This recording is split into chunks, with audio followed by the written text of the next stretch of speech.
நான் வளமாக வாழ வந்தவன். முடிஞ்சால் என் போட்டில் ஏறி என்ன பண்ணிட்டேன், கரை சேர. இல்லைனாலும் யார் இஷ்டம், கட்டாய பிச்சு ஏற்றுனாக்கா உட்காந்து விரும்புலாம் எடுத்துருவேன்.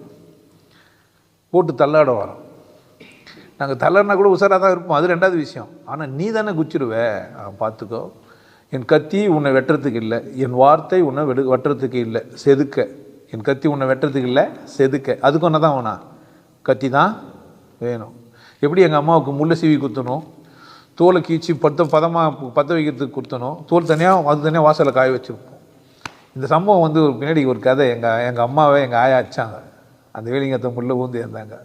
நான் அந்த சின்ன பிஞ்சு உள்ளன்னா நம்ம நினச்சிதே, முள்ளு குத்தில் எங்கள் அம்மாவுக்கு நினச்சிது. அடித்தாங்களேன்னெலாம் நினைக்கல. நான் அதில் எங்கள் அம்மா அவ்வளோ நேசித்தவன் நான். நீ கூட என்ன பண்ணேன், உனக்கு அம்மனா அப்பாவா நான் இருக்க முடியும். உங்கள் அம்மா விட விசேஷமானவன் நான், உங்கள் அப்பா விட விசேஷமானவன் நான். புரியுதா? தாய் சிறந்த கோயில்லாம் சொல்லின்னு இருப்பாங்க, மாதா பிதா அதுக்கு தின்னா தான் சொல்லி வச்சுக்கிறாங்க. மூணாவது ஏன் குரு போட்டுக்கிறாங்கன்னு நினைக்கிறீங்க? அம்மா விட அப்பா விட யார் விசேஷம்? குரு தான் விசேஷம். இவங்க 3 பேரும் தான் தெய்வம் பண்ணிக்கிறாங்க. புரியுதா? அந்த 2 தெய்வம் உன்னை ஏமாத்தாதே எனக்கு தெரியாது. வந்துட்டு மரியாதை என்ன பண்ணேன், உள்வொலி பெருக்கிக்க. நல்ல சந்தர்ப்பம், வேறொரு சந்தர்ப்பத்தில் நம்ம என்ன பண்ணலாம் பார்க்கலாம். தேவைப்படுறவங்க இதை வீடியோ பார்த்தவங்க என்ன பண்ணலாம், உள்வொலி பெருக்கிறதுக்கே வரலாம். நன்றி.